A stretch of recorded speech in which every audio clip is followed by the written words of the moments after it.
You're listening to Stories Behind the Songs with Chris Blair. For more information, you can find us on Instagram and TikTok at SBT Songs, or check us out at chrisblair.com. What's up, everybody? This is Chris Blair, and I am so excited for this episode because today marks 1 year of Stories Behind the Songs podcast. We have loved getting to sit down with so many incredible songwriters, artists, and industry icons, and I can't wait to see what this next year holds. 52 weeks. 52 weeks, y'all. It's a full year and episodes out every Tuesday, and it's because of you. It's because of all the listeners out there who have supported us and shared this podcast with your friends. So continue to do so. We appreciate you so much. Today, to help celebrate our 1 year anniversary, we've got the amazing Hannah Ellis with us. I've known Hannah for a long time now. She's an amazing singer-songwriter, and I cannot wait for you to hear her story. Hannah started songwriting after she listened to Taylor Swift. She looked up the song credits, and she learned that Taylor wrote her own music. Inspired to pick up the pen herself, Hannah quickly found out that she had a passion for songwriting and eventually made the move to Nashville from Campbellsville, Kentucky. Hannah's first big cut was Would You Love Me on Russell Dickerson's 2017 record, Yours. Since that cut, Hannah has toured with Carly Pearce, Gavin DeGraw, and Brett Young. She's performed at the Opry 8 times and achieved her first top 50 single in 2023 with her own song, Wine Country. That Girl, Hannah's 2024 release through Curb Records, is her first full-length album, and it has already racked up millions of Spotify streams. She talks about how playing at the listening room, which, by the way, she first visited back in her college days. So playing at the listening room has helped her choose the songs for that album, and her hope is that this record, it introduces all of her listeners to the authentic Hannah Ellis, and that they walk away feeling like old friends. It has been such a joy to witness the growth of Hannah's career here at the listening room stage, and even more fitting that she is the guest on our 1 year anniversary. She's amazing. I can't say enough about her. So if you enjoyed this episode, give us a follow, check out Hannah's socials to see what she's got coming up, and stream That Girl anywhere you find your music. We also want to give a shout out to our sponsors, Sennheiser, Imperfect Esthetician, and All Clear In-Ears. If you're looking for a good set of in-ear monitors, make sure you take advantage of our code SBT Songs. You get 10% off at checkout. All right, I'm so pumped once again. Welcome Hannah Ellis to the listening room stage on our 1 year anniversary. Let's go. All right, here we are back at the listening room with Hannah Ellis. So excited to be here today. I'm so glad to have you. I know. We have been friends for a long time. time. It's been incredible to watch your journey, especially over the last year. It's just so much has happened. It's been amazing. There's so much to dive into. Mm-hmm. But before we get into all that, let's go back. You're from Kentucky. Right.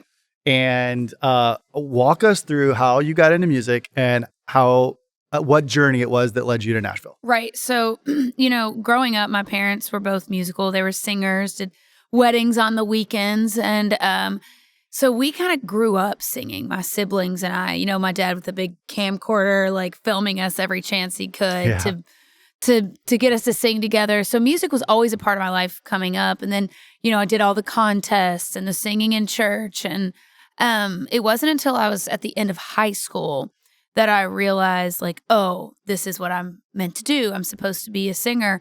And this was around the time that Taylor Swift was really, really coming into her own.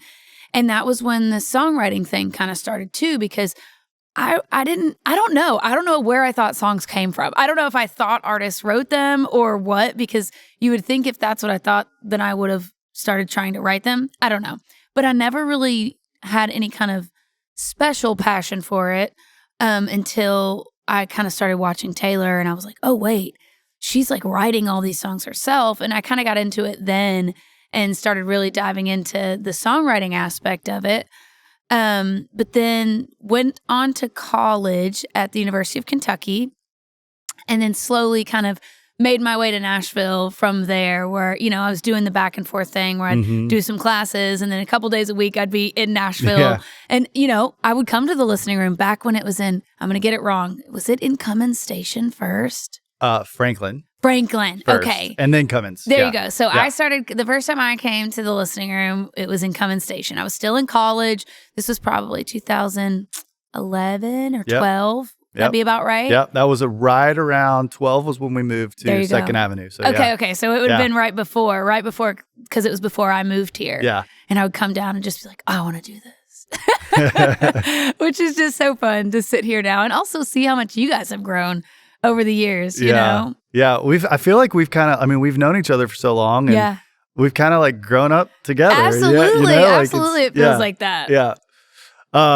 Well then, so you're making these trips, and then when do you say, okay, I'm planting roots. This is home. I graduated in 3.5 years from college because I was like, I got to get to Nashville. I know it does sound that way, doesn't it? But I was like taking winter classes, summer classes, because I knew that the goal was to live here and be here. But I wanted to like kind of, if you will, check that box of like college. For me, that was important.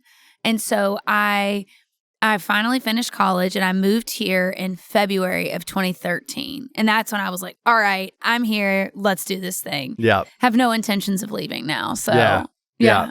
This has become home. Mm-hmm. And also, I mean, we can, if we've got time later on, we might be able to dive into this, but also moving here into the apartment that you moved into led to your amazing, awesome husband. Absolutely. So, You know, it's so funny. I joke that we have a meet cute, right? That's what they call it in the movie business. But yeah, so Nick, my husband, was across the hall. He lived in 109 and I lived in 102. And, you know, when we moved into these apartment buildings, we were all first time tenants because it was a brand new building. Yeah. So I feel like we all became friends. And I mean, we all still play shows together and write songs together. It's just really cool. Very like dorm room-esque, you know, kind of energy when we first moved here. But we're all like right out of college. Like everyone there was right out of college or didn't go to college, you know? And so it was like early 20-somethings just figuring it out together. Yep. Good times. Oh, the best. So you're in town and then you start writing. Walk us through, let's just start diving into some cuts. So you got a lightning in a bottle. Let's walk through Carly Pearce. That's right. And if you can take us into the writer's room that day of how the idea came about and the whole story behind that song. So, you know, I have that cut with Carly. It's called Lightning in a Bottle. It's on her Carly Pearce album, the one self-titled album. But I actually wrote that song as a two-way with my friend Anna Voss, another incredible songwriter in Nashville. And she and I I had the idea. This is actually one of my favorite stories. It's funny because I get to make fun of Nick for a second. I had tossed out the idea to him a couple days prior. I was like, I have this idea. It's called like Lightning in a Bottle, where like you caught lightning in a bottle of wine. Do you get it? And he was like, yeah, I just feel like it kind of like, that was what I would expect you to say. So it's like not that big of a turn. And I was like, whatever. I think it's a good idea. Yeah. He was like, and so to this day, it's hysterical that it got cut because I was like, yeah, Nick didn't want to be part of this song. So the next day I took it in to my friend Anna and I was like, I have this idea. It's really about Nick and I because we started getting to know each other about drinking probably very cheap wine and just chatting. And as we were writing the song, I loved it. But I mean, honestly, almost as soon as we finished it, I was like, man, I would love to play this for Carly Pearce because I knew that I was actually going out on the road to write with her in the next couple weeks. So I was like, okay, when I'm out there, I'm going to try to get her to listen to this song because it just is so part of her story and very in her personality. We're wine girlies. That's all we do is drink wine together. Sometimes tequila, mainly wine. But so it was just cool how that kind of played out and came to be. I mean, so we wrote together, her and I, on her bus for a weekend, and her, me, and another friend of ours, Ben West, wrote a bunch of really cool songs. And I was about to fly out that last afternoon. And that was when I was like, hey, just before I leave, I just want to play you a couple songs that like, I don't know, that I think maybe you'd like, or they seem like in your wheelhouse. And she was like, absolutely. And I played her like 3. And when I played her Lightning in a Bottle, she literally just whipped around to me and was like, oh my gosh, send me that right now. By the time I got on my flight and my plane had landed. I can totally see her. You know her. Yes. She gets so excited about things. So by the time my plane had landed where I was going, she was like, all right, this song's officially on hold with me. Thanks. And I was like, perfect. And so this was like really early on. I'm trying to think if that was my first real like major label outside cut, but I think Russell was my first one. Okay. Russell Dickerson. I got one on a song called Would You Love Me on his debut album. And I'm thinking that might have been the first one. Yeah. And then I ended up with, cuts on Daniel Bradbury and Ray Lynn and a couple other really incredible artists. But the Carly one's always fun for a couple of reasons. A, it was a two-way between two female writers.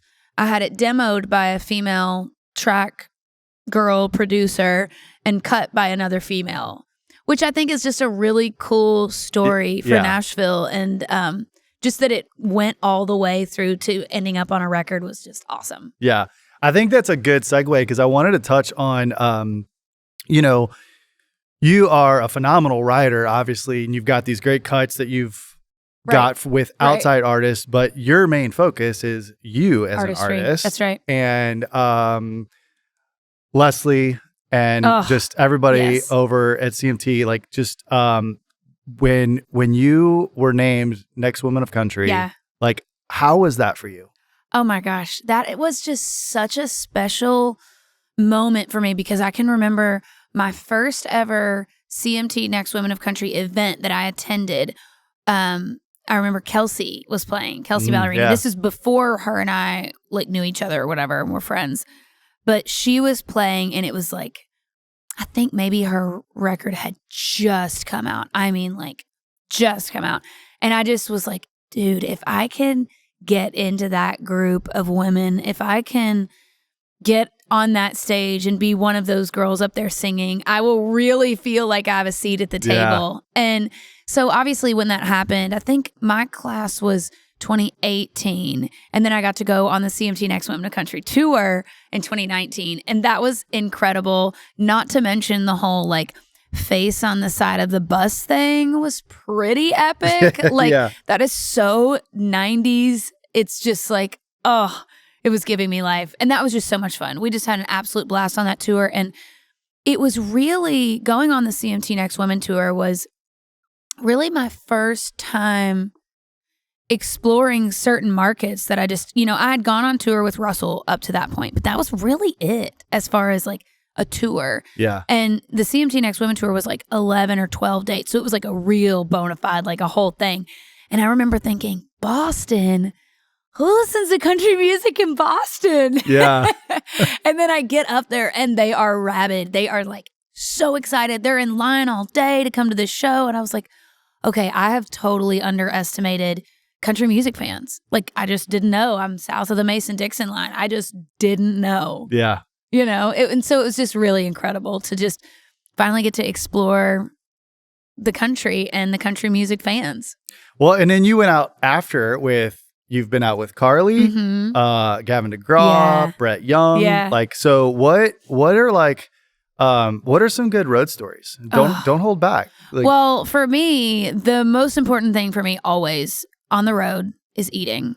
It is like, let's go. Like, I don't know what its iteration will be eventually, but I'm either going to have some like show where you go to all the restaurants I go to, or I'm going to have a book of all the restaurants I've been to. Like, I don't know yet what we're doing, but like, I'm so passionate about food and drink. That is like... And cooking. Yes, exactly. Yeah. Like all things, food, wine, cooking. It's just like my passion. So when I'm out on the road, I love almost the challenge of like, take me to some random city, Colorado Springs, right? That you're like, okay, what's in Colorado Springs? Lots of really cool dive bars, but like, what else is there? Yeah. And I found this really cool like farm to table spot, and they served all these like Colorado wines. Who knew they were making wine in Colorado? Not me. And like, we meet this bartender and like, we end up doing this like wine tasting just kind of because she's like, oh, you are having fun here. I'm having fun here. It's like literally 1 p.m. And it's me, Nick, and my tour manager, Brian. And this girl's just like pouring us wines. And it's just so much fun because you have the option when you're going out on the road of going out, landing, going to your hotel, taking a nap, not exploring or experiencing any of these cities, because it is a really tiring job Don't get me wrong, but it actually like gives me life to like get to know the city, whether it's a coffee shop or a restaurant or a bar, just trying to explore and experience all these places that I get the opportunity to go that either not everybody will get to go, or if someone does get to go there, they can be like, oh my gosh, we tried this place that you suggested and we loved it. Yeah. And I would say that's really fun. I mean, obviously, when we're talking about war stories, specifically when I get to go out with Carly, it's like a cheat code, you know? We hang out in real life. Yeah. So I'm like, oh, we can just hang on her bus and drink wine and discuss all of the things. And that's always a blast. I mean, and then there's funny stories about like, there was an artist that I went out with, and I won't say who. And they were like, they were a legacy act, we're going to call it that. And they like put up, I don't think so. And they put up like barriers. Like you couldn't be in the hall if they were in the hall. Okay, yeah, I don't know that. And I literally was like, whoa, that's hardcore. Wow. And then I have people like the incredible Martina McBride that I got to go out on the road with. And like, she is who I grew up singing. Like she's like the first contemporary, if you will, CD that I ever owned was Martina. And so getting to go out on the road with her, and then when she was like, you and your mom should come hang with me on the bus afterwards, I literally was like, don't cry, don't freak out, don't like, you know, because I just was like, 11-year-old me would never believe that.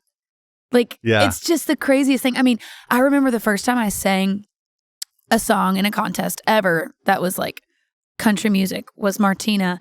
And I literally like wore the outfit that she wore on her album cover. Like I was like, I need the red pants, like leather pants. I need the black top. Like I just wanted to be her so bad. So that's just, I've gotten to experience so many like full circle moments like that. It's just been just little God nods, you know, of him just kind of going, oh, yep, you're on the right path. I think what's awesome is those artists that we grow up listening to and just loving. Like it's a full circle moment for you. Yeah. But also like the full circle moment for them where they're like, they're not doing this much anymore. And now all of a sudden they're like looking at you going, oh my gosh, like I inspired this girl to do this. Yeah. I mean, I have to imagine and agree with that sentiment that like she has to be going, this is kind of awesome. Yeah. You know, like I literally changed this girl's world just by making music and making her think she could do it. Yeah. And that's like, and that's constantly my vision, my goal, my mission statement, if you will, is to just meet people in their space and go, why not you? Yeah. You know? And I mean, you've done it. Like, I mean, how many little girls at 11 years old were probably standing on the coffee table with a hairbrush in their hand, just belting out songs to whatever. That's right. And now, you know, now you've done it. So, it's crazy. I know. Sometimes when I think about it, I think it's easy in our position and in this business as artists to kind of always be looking ahead, which is fantastic. That's how we have had success. But I think sometimes it's really important to step back and go, what would 11-year-old me think of this? What would 17-year-old me think of this? What would even 23-year-old me think of the fact that I have my first record out with a major label and have had songs played on the radio? And like, I just think sometimes we get so in our motion of what we're doing that we're like, okay, but I haven't gotten this yet, or I haven't done that yet, that we forget like we've actually done a lot that we set out to do and some. Yeah. Just take back and like let it soak in. Right. Like, right. Like when you started the listening room, did you would never have dreamed. Yeah. Like it's just, it's so cool. I think it's important for us to kind of like stop sometimes and go, okay, we've made it, if you will, the proverbial. Yeah. And speaking of, you just maybe a month and a half ago, January 12th. Yes. That Girl, full album. We have, again, I mean, it's just, it's an honor to call you a friend. We've known each other for a long time. We've heard all these songs played here. Right. For a long time. Oh, yeah. The listening room is kind of like my testing grounds. Yeah, you know what I mean? That's how I gauge, like, do people like this or not? And I mean, I'm not even kidding. When, like, genuinely, how people react here the first, second, third times I'm playing these songs like impacts whether they made the record or not. Because there were songs that maybe I loved and I'm like, oh, it just didn't land with people, did it? Okay, interesting. And especially here, like, yes, out on the road, that's important as well. But here, it's the listening room. It's people paying attention to the music. So when people are paying attention, does it resonate? Yeah. Does it hit people? Do they feel it? What are the ones people post after the show and say, man, I can't wait till this one comes out? Yeah. You know, and it's something that's special about this place and having this as a platform to test new songs. But, you know, even, you know, on release day, it was so sweet because there were videos that people were posting. And I think one of them was from like 2018. Wow. Of Somebody Else, which is a song that Nick and I, my husband and I, wrote together. And it was just so funny because it was like the girl was like, I saw you play this at the listening room and I've kept this video the whole time just waiting for this song to come out. And I was like, oh gosh, like, first of all, fan points, like a million fan points to that girl. But also like just the fact that this place provides that space and that people have been that excited about my music for that long. I mean, having it out in the world is just a feeling I literally can't even describe.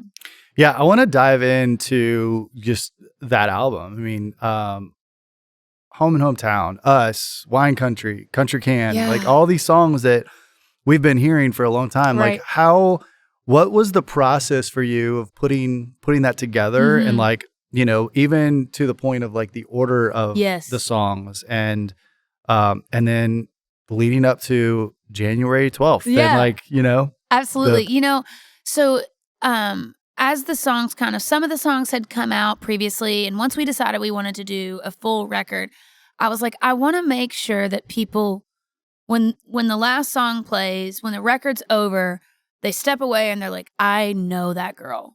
I know her. That girl, pun intended. But yeah. But truly, I was like, I want people to walk away from this and know me and not like feel the feeling that I felt the first time I went to a Taylor Swift concert, which is I was leaving the stadium or whatever it was she was playing at the time. And I genuinely thought in my heart, if I met her, we'd be friends. Because I felt like I really knew her. I felt like I really knew that girl, and not only knew her, but I was like, oh, we're like kind of alike.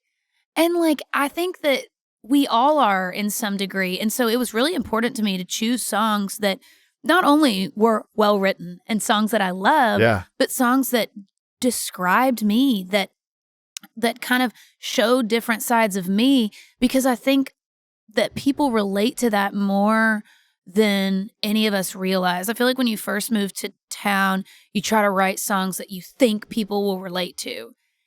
That's the goal, right? You're like, I want to be relatable. But then you realize if you just write about things you've lived and experienced, you're relatable. And so I wanted to put songs on there that were honest and real and true to me. And it's been amazing to hear people go, oh my gosh, this is my song, or that's my song. And to really resonate with it. And again, like I said, walk away going, I feel like I know this girl. But, you know, you asked about the order as well. And that was really important to me. Yeah. Because I'm a 90s baby.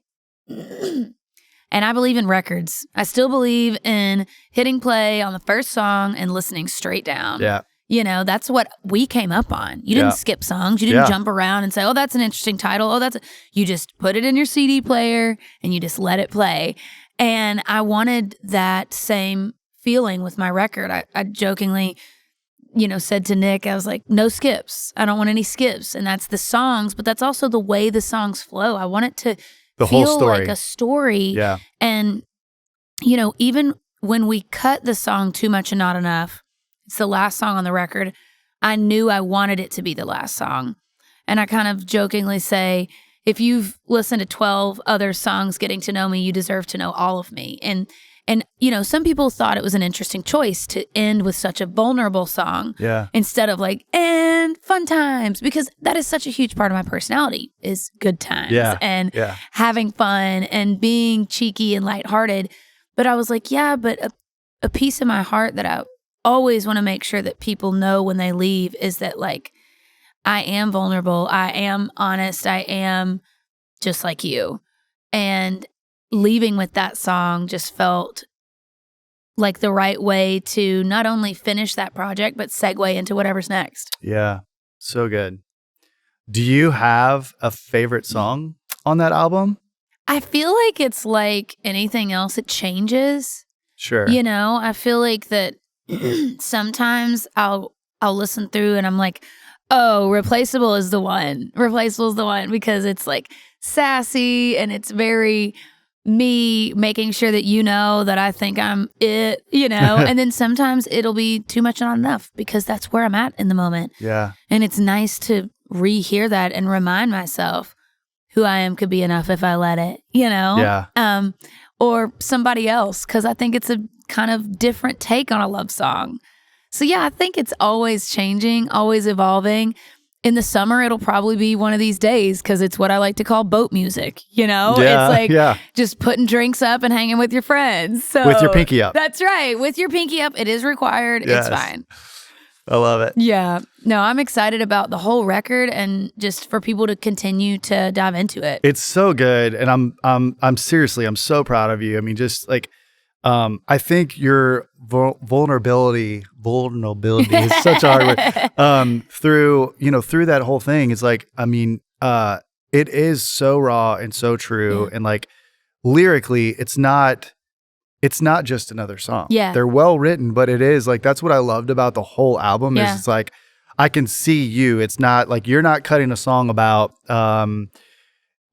liking designer stuff, but sitting shotgun in a truck and being on the back roads when that's not you. That's like that is totally you. That's right. Exactly. You know, and it's like, that's what I loved about it. Is like, it's just so real. Well, and I appreciate that because I love hearing from people that do know me, that have known me for years and going, oh my gosh, that was the most Hannah thing. Yeah. I'm like, yes, that's what I want because, you know, good songs are amazing. Yeah, you should release your best songs. But at the same time, I mean, we were just listening to new music the other day and talking about like, because you can't help it. You're like, what's next? But, you know, and as we were going through songs, it was like, man, I love this song. And then it was like, but Nick and I were kind of listening and he's like, yeah, but it's just like not your truth. I'm like, I know. I'm like, this song is so cool. He's like, but I can literally just hear it in your voice when it doesn't mean anything to you. Yeah. And I'm like, gosh, what a truth. And like, you know what? That has always kind of been something about me is I always say like, I'll die on the hill of authenticity. That's me as a person and that's me as an artist as well. And I think I've now set myself up in a good way that people won't accept anything less from me. Yeah. You know? Yeah. Than my truth. Yeah. So good. I know. I'm excited. Yeah. This episode is brought to you by All Clear Audio. All Clear Audio is a custom and universal in-ear monitor company based in Minneapolis, Minnesota, with a storefront right here in Nashville, Tennessee, where we film the Stories Behind the Songs podcast. All Clear strives to not only be the leading provider of high-quality custom and universal fit in-ear monitors, but also leads the way in customer service and care. With customs starting at dual driver all the way to 13 drivers, there's something for everyone. Head over to allclair.com, that's ALCLAIR.com, and use our code SBTSongs to receive 10% off. Thank you for the sponsorship. We love you guys at All Clear, and we hope that everyone out there listening takes advantage of this and enjoys them as well. I can't wait to see, how it's just going to keep going and the tours that are coming and all that just amazing stuff. Yes. Except the only bad thing is that it takes you out on the road I know. all the time and we don't get to hang as much. That's right. I like seeing you here on this stage all dressed up, playing like an amazing show and then meeting all of us on a Sunday morning to tailgate butts off at the Titans. Right. We got to tailgate for the Titans always, okay? Except, of course, that is over for a while with this new stadium. Oh, right. Yeah. Oh, that's We're going to have to figure out a different parking lot or a different place to go. But the good thing is you can have a parking lot party in any parking lot. That's correct. Yes. And we're closed on Sundays, so maybe moves here. Yeah. Maybe we'll figure something out. That's right. Yeah. Okay. We have to touch on this because it's such a huge accomplishment. Yeah. Where were you when you got invited to play the Opry? Oh my gosh. For the first time. I was in my car driving like literally the 440 split, and I got the phone call from my head of marketing over at Curb Records, and he was like, "Are you ready for this?" I was like, "I don't know. Am I ready for this?" And he's like, "I have something to tell you. I just want to make sure you're sitting down." And they told me that I was going to get to debut at the Opry, and I literally was like squalling, calling my parents, mark the date, cancel anything else you have. And what was so funny is I consider myself to be a professional, like truly a professional. Yeah. I have sang in some very interesting settings, and I always keep it 100. I can get through the saddest songs without crying. I know how to do it. And man, when I stepped into that circle, the lump in my throat, and like I couldn't look at anyone in the crowd that I knew at all, not my friends, family, label.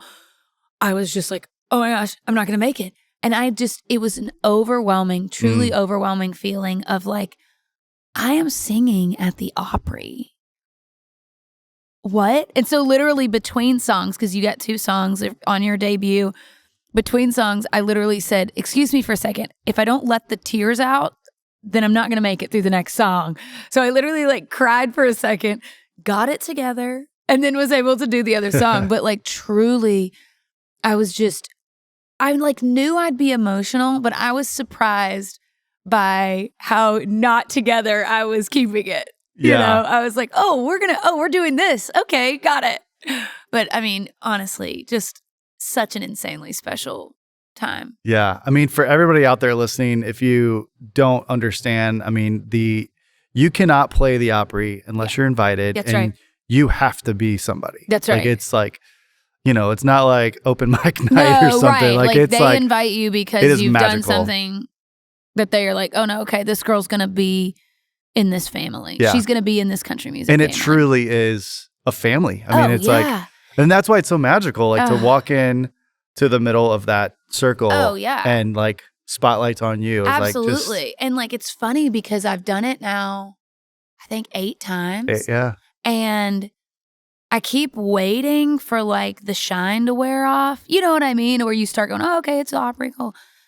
And every time when I'm standing side stage, I've got my little mic, I'm like, I'm like gassing myself up to go out there, and I feel like it's just what an experience every time. I don't think it ever, that's the coolness about what that place is. It's like this was,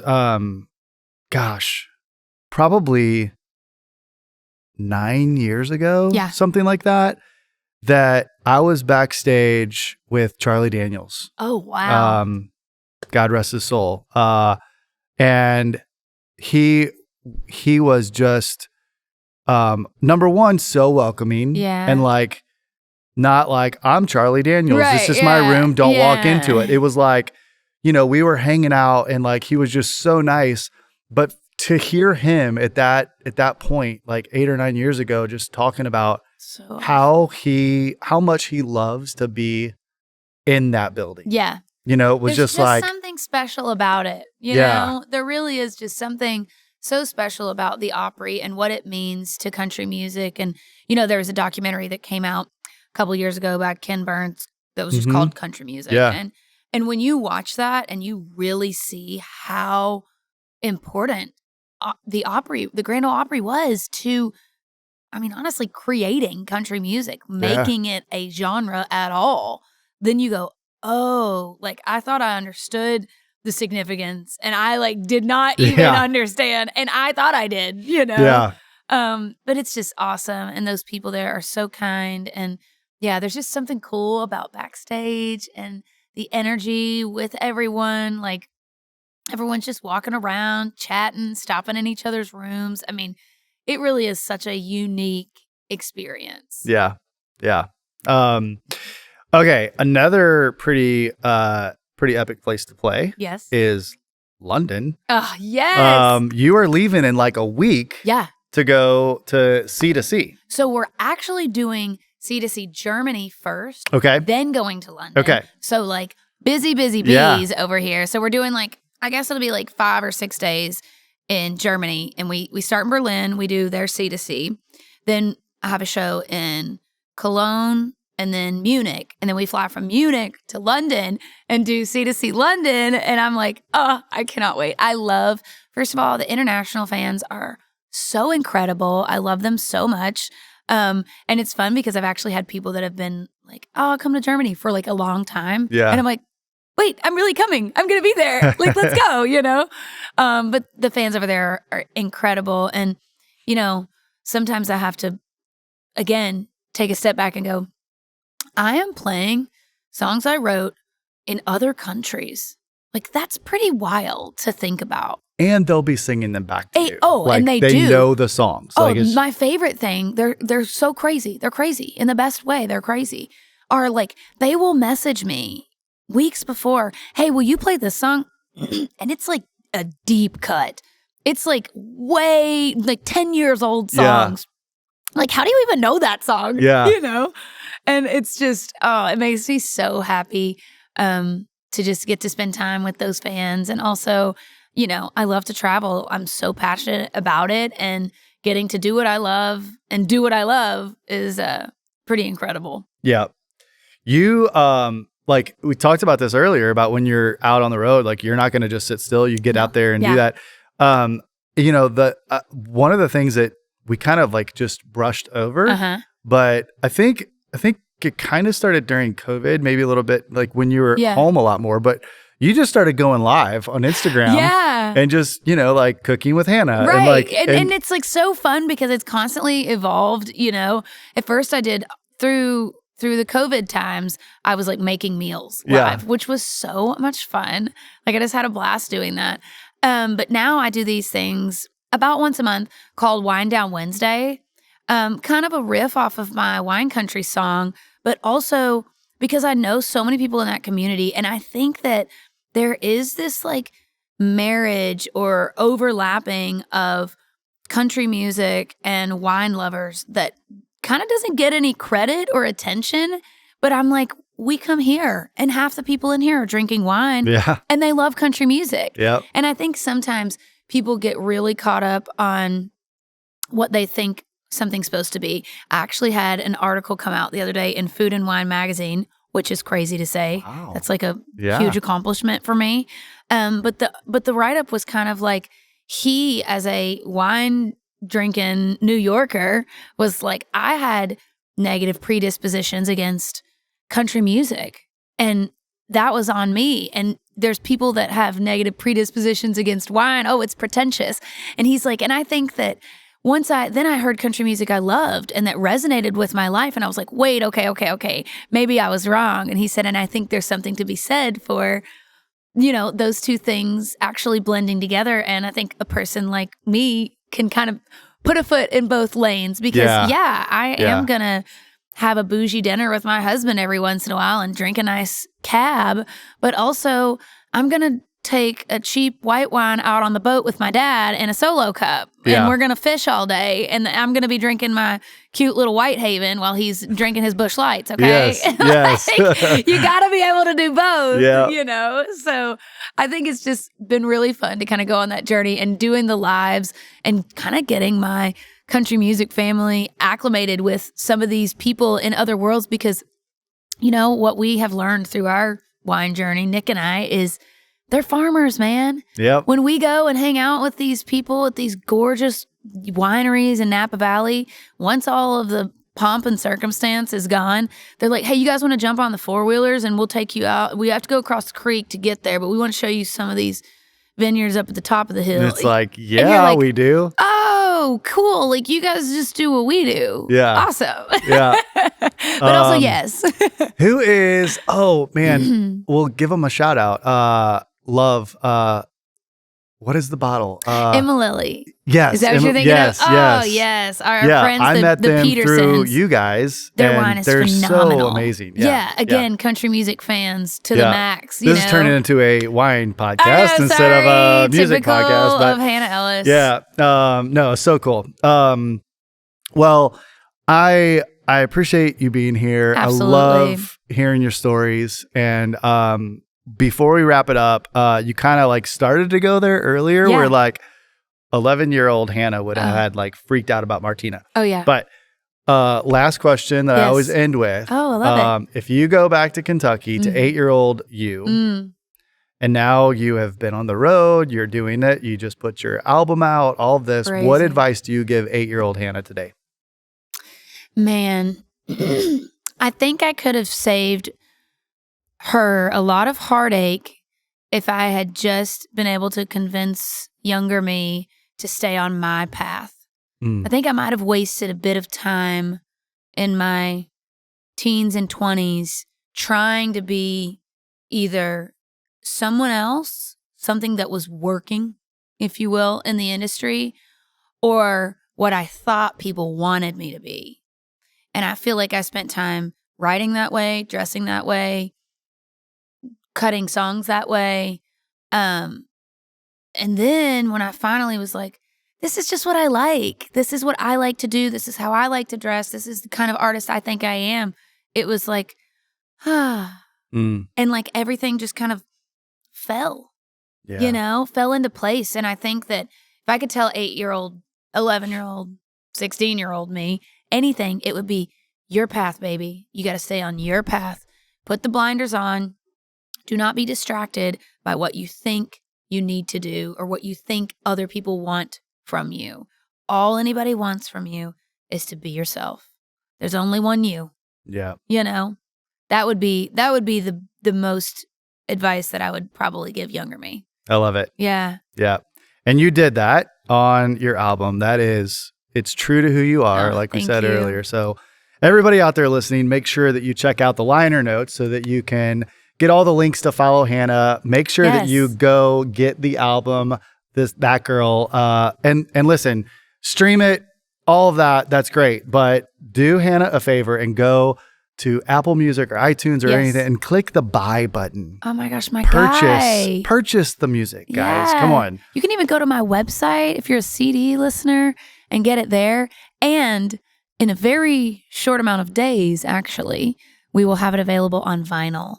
Oh. So now we're really talking. I have to get one of those. I didn't know that was coming. That's great. I know. Yes. I'm very excited. Make a little note in your calendar because one of the coolest shows that we do, there's not a lot of shows that we do the same every single year, but yours is one of them. Yes. So every year around Christmas, Hannah takes over the stage and she decorates it and she brings all of her friends and it's always an amazing show. So it's one of my favorite things every year. I can't wait. And we try to change up the artists every year, which I jokingly was like, wait, it's getting harder and harder. I'm starting to run out of friends if I do it different every year. It's always a good time. So much fun. I love that show. Yeah. Well, thank you guys so much for listening. It's been another episode of Stories Behind the Songs. I'm your host, Chris Blair, and you've been listening to Hannah Ellis. We'll see you next time. Bye, guys.